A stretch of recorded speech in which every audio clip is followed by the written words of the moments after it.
The deep ocean is not empty, it is not silent, and it is not waiting to be discovered beneath. The thin shimmer of sunlight lies a world so vast that every city, forest, and mountain humanity has ever known would disappear inside it without leaving a trace. More than 95% of Earth's living space exists in darkness, under pressure that would crush steel, and in cold that never feels the warmth of day. Close your eyes and imagine distance that never ends. Imagine weight pressing from every direction. Imagine sound traveling faster than thought. Imagine life adapting not to comfort but to survival. This is not a place made for us, yet it is the greatest home life has ever built down here. Creatures live without light, without plants, without certainty. They feed on what falls from above. They listen instead of seeing, they wait instead of chasing, and some of them have lived unchanged for millions of years. Tonight, we do not skim the surface, we sink slowly, calmly, all the way down. At the very bottom of the ocean, far beyond the reach of sunlight, lies a place of vast stillness and unimaginable scale. A world so wide, so flat, and so silent that it defies the instincts of the human mind. This is the abyssal plain. It stretches across more than half of the Earth's surface, a hidden continent beneath the waves, resting at depths between 3,000 and 6,000 meters. Here, darkness is absolute. No sunrise ever breaks it. No shadow ever moves. The pressure presses inward from every direction with a force hundreds of times greater than at the surface. And yet this place is not empty. The seafloor here is covered in a soft, fine blanket of sediment. It did not arrive suddenly. It fell slowly, patiently, over millions of years, a constant gentle snowfall from the living world above, fragments of microscopic plankton dust carried from distant continents by wind and rain, shells of creatures smaller than a grain of sand, and the remains of countless lives that once drifted near the light. This endless quiet rain is known as marine snow. It does not glitter, it does not rush. It sinks endlessly, feeding a world that never sees the sun. In some regions, the sediment accumulates at a pace slower than a fingernail, grows a single millimeter every 1,000 years. Yet given enough time, it builds vast layers hundreds of meters thick. In the oldest basins, more than a kilometer of ancient silt lies pressed into the seabed, each layer a silent page in the oceans. Memory within this stillness, life has learned to wade across the soft mud. Glide sea cucumbers, their bodies slow, flexible, and unarmed.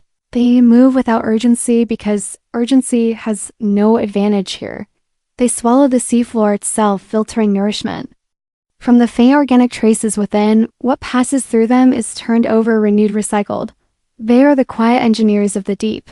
Like earthworms in soil, they keep the abyss alive by refusing to waste what little arrives around them. Move other shapes, giant isopods, armored and deliberate cousins of small land insects, but here grown massive by the deep. Their bodies are built not for speed but for endurance.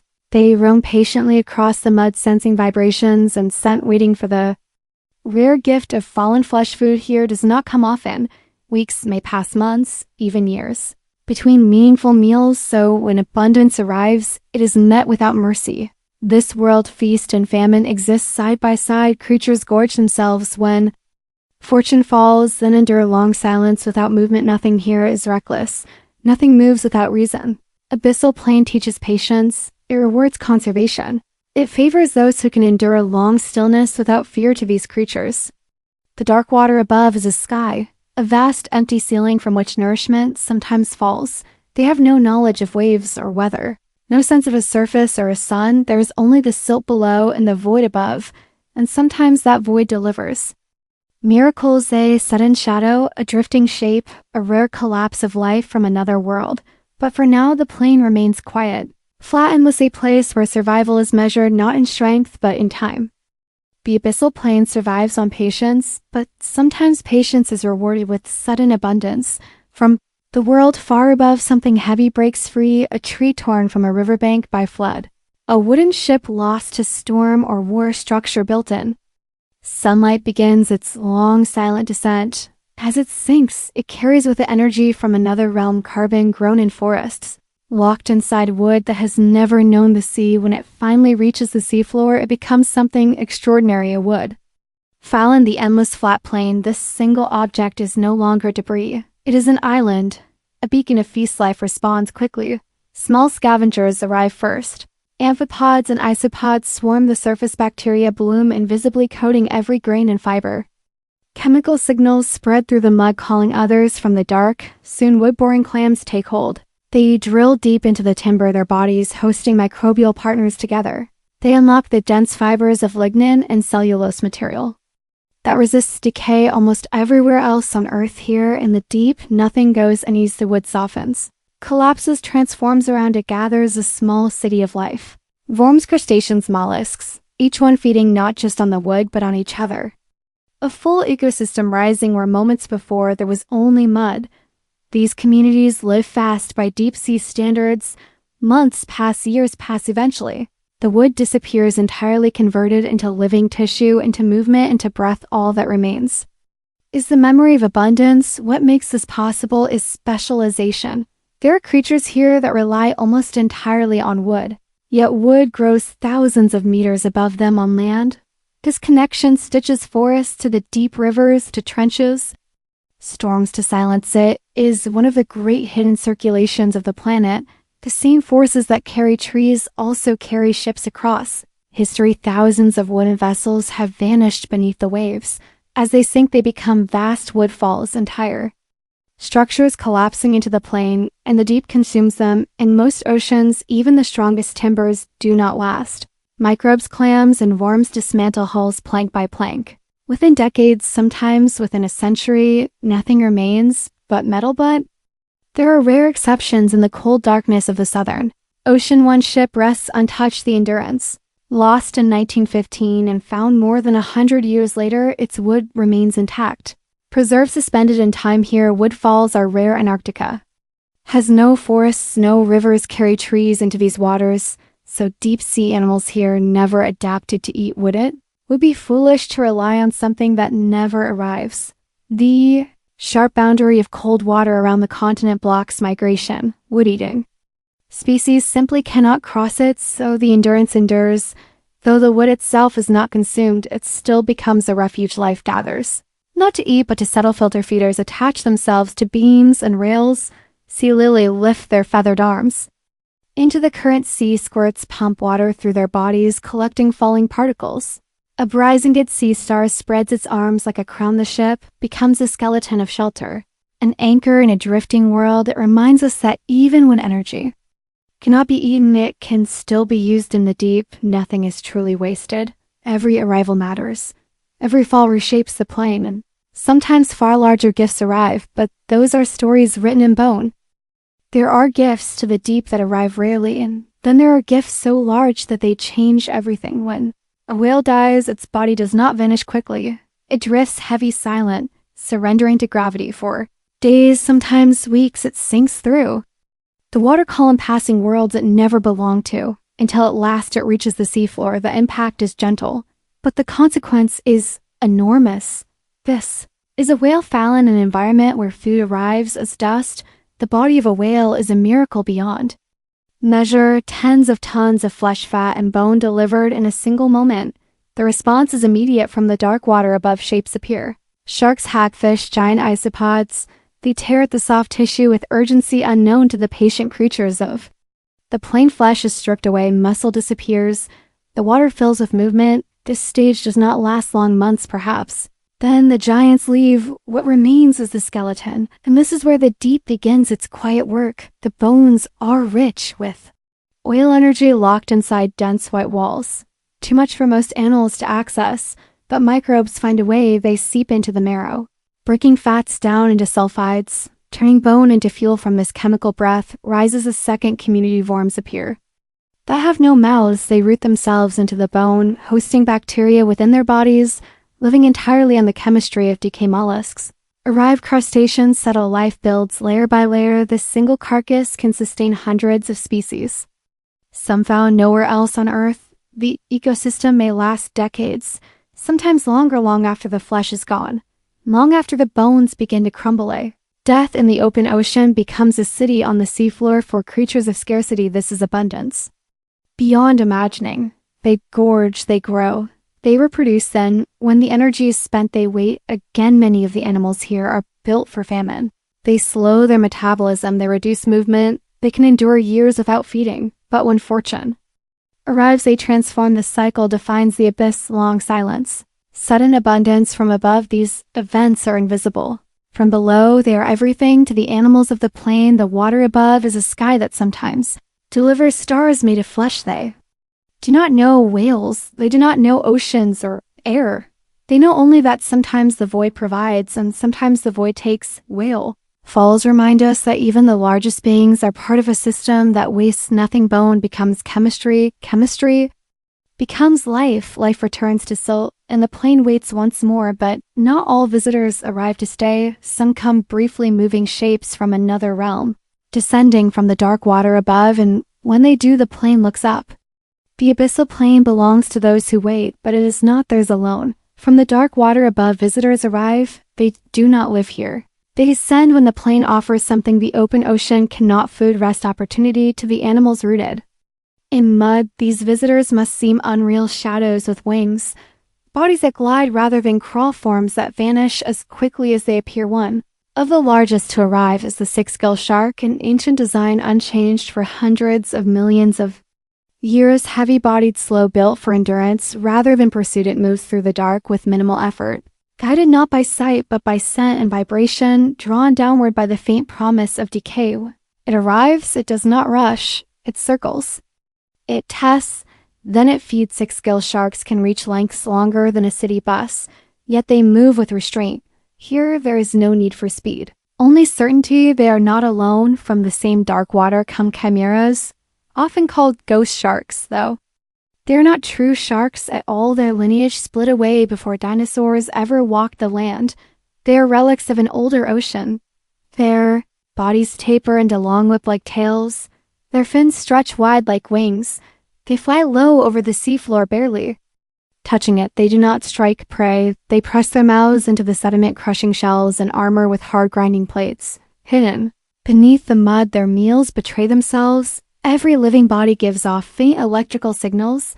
The chimera senses these whispers, guided by skin tuned to electricity. Their eyes are enormous, built to gather the smallest traces of light. Every photon matters here, and then there are shapes that defy expectation. From the blackness, something unspools fins wide as sails, arms falling in long fine threads, trailing like lines into nothing. This is the big fin squid, rarely seen. Unmistakable, its arms bend sharply like elbows. Its filaments extend many meters below. Some individuals measure longer than a small truck. What these filaments do remains unknown. Perhaps they wait. Perhaps they feel. Perhaps they fish passively, letting life drift into them. The big fin does not rush, it hovers suspended. A presence rather than a hunter, it has been seen deeper than any other squid. At depths where pressure would crush most bodies instantly, it is a reminder that even now the ocean keeps secrets. Not all visitors come alone. From the dark drifts a living tangle, long pale threads stretching into the water. This is Bathyphysa, known commonly as the flying spaghetti monster. Despite its name, it is no joke. It is not one animal, but many a colony built from specialized bodies. Each one feeding, defending, or reproducing, all acting as one. At its top floats a gas-filled structure below. Trails a line of stinging tentacles, fishing the dark with precision. Its reproduction follows the logic of dispersal. Colonies are male or female. They release their gametes into the water, where chance and current decide the future. From a single fertilized cell, a new colony grows, one life giving rise to many an arc drifting through the void. These visitors do not belong to the plane. They stop briefly. They feed, they move on to the creatures below. They must appear like migrating birds, beings from another sky, touching down only for a moment and then vanishing upward into darkness. But deeper still, there are places where visitors do not merely pass, places where the earth itself opens. Beyond the flat silence of the abyssal plain, there are places where the seafloor breaks open, where the earth itself breathes into the ocean. Here, the crust is thin, pulled apart slowly by forces older than life. Seawater seeps down through cracks in the rock, sinking kilometers into the planet. As it descends, it is heated beyond boiling, pressurized, transformed, then it rises again, rushing back into the ocean, carrying minerals torn from the stone below. When this superheated water meets the cold Deep sea changes instantly, metals crystallize, particles fall like dark smoke. Towering chimneys grow upward from the seafloor. These are hydrothermal vents. Some release pale clouds. Others erupt in thick black plumes, rich with iron, copper, zinc, and sulfur. To the eye, they look violent, hostile. Impossible yet, here life flourishes. The rocks around the vents are coated in living fuzz. Vast colonies of microbes forming pale filaments. They do not need sunlight. They do not rely on plants. Instead, they draw energy directly from chemistry: hydrogen, sulfide, methane, iron. They turn poison into food through a process called chemosynthesis. This quiet transformation fuels an entire ecosystem, one built not on light, but on stone and fire. From this foundation rise giant tube worms, root themselves into the vent fields, their bodies encased in white tubes that stretch meters into the water. At their tips bloom crowns of deep red plumes. These plumes are not flowers. They are organs rich with blood pigments, pulling chemical energy from the vent water inside the worms. There is no mouth, no stomach, no digestion. Instead, their bodies house billions of bacteria. Living within an organ called the trophosome, the bacteria feed on sulfides. And in return, they feed the worm. Neither can survive alone. Nearby live creatures adapted to even greater extremes. The Pompeii worm builds fragile tubes along the hottest vent walls, where temperatures swing between near freezing and nearly boiling along. Its back grows a fleece of bacteria. These microbes protect it, insulate it, detoxify the chemicals, and provide nourishment together. They survive conditions that would destroy almost all other life. Crabs, shrimp, and fish gather at the edges, not too close, not too far. They feed on microbes, on each other, on the endless output of the vent. These vent fields do not last forever. They grow, they fade, they collapse. But while they live, they shine like cities in the dark. Some animals have learned to use these places not for food, but for warmth. Deep sea skates lay their eggs near warm seeps, letting geothermal heat speed development. In an ocean where time moves slowly, this warmth is precious. Even octopuses have learned this lesson at certain outcrops. Hundreds of females gather, curling their bodies around clusters of eggs, waiting. They do not leave. They do not feed. They endure. For years they brood, holding vigil until the young hatch. It is the longest incubation known in the animal kingdom. Fire beneath the sea changes everything. It proves that life does not need the sun. Only energy, only opportunity. And where energy flows, life will follow. But beyond these fiery oases lies another challenge: the open void. Far above the vents and far above the abyssal plains lies a realm without ground, a place with no walls, no shelter, no surface to rest upon. This is the pelagic void. Here survival is not about holding on, it is about disappearing creatures that live. Here cannot burrow into mud, they cannot hide behind stone. They must exist in open water where every movement can be seen. They adapt, some choose to deceive. They make themselves look like something else, a drifting colony, a stinging nothing, a false promise. Others choose to reveal only part of themselves, a single glowing lure, a hint rather than a body, and most choose not to be seen at all. Silver bodies reflect what little light exists, mirroring the darkness, erasing edges. Others turn red a color, swallowed quickly by water, leaving them invisible at depth. Many darken their backs and lighten their bellies, blending with the faint glow above and the darkness below, and some take concealment further than anywhere else on Earth. They become transparent. In the ocean, the absence of damaging ultraviolet light removes the need for heavy pigmentation. Here, bodies can afford to vanish, drifting. Through this darkness is a near invisible wanderer. The telescope octopus. Its body is gelatinous, colorless, barely outlined against the water. It does not crawl. It does not rest. It floats. And like most of its kind, it does not live on the seafloor. It spends its entire life suspended in open water. Its eyes are unlike those of any other octopus. They are long tubes, pointed upward like periscopes searching for light. These eyes gather the faintest glow, bioluminescent flashes, the silhouettes of predators. The passing shimmer of prey. Transparency hides its body. Its eyes watch the void it is perfectly adapted to.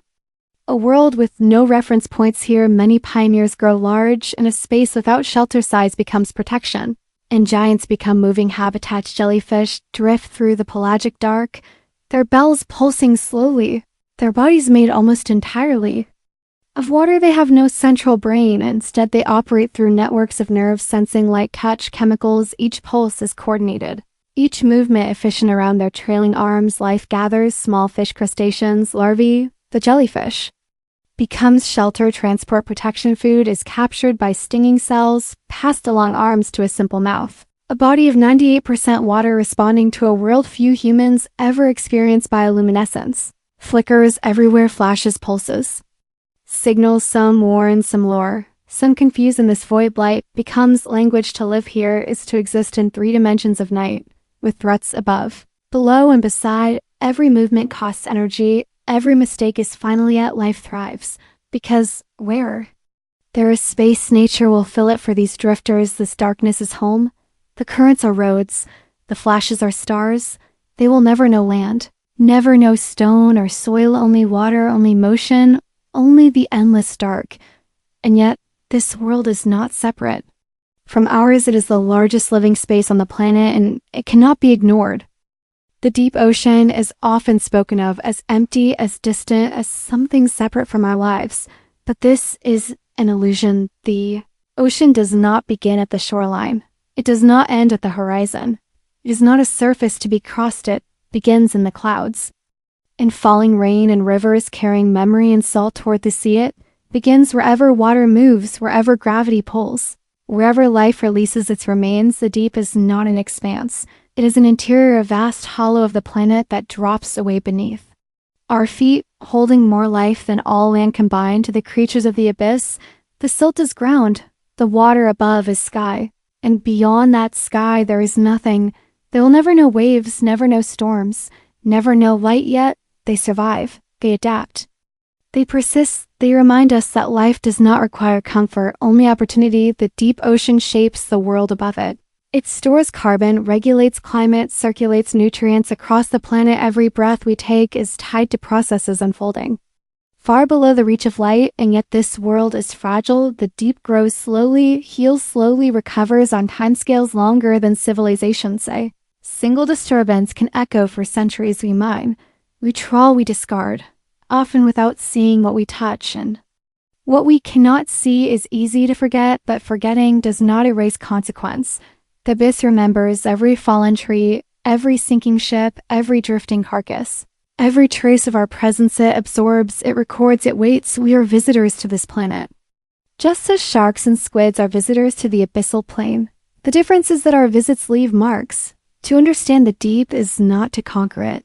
It is to recognize it, see the planet not as a surface world with oceans on top, but as an ocean.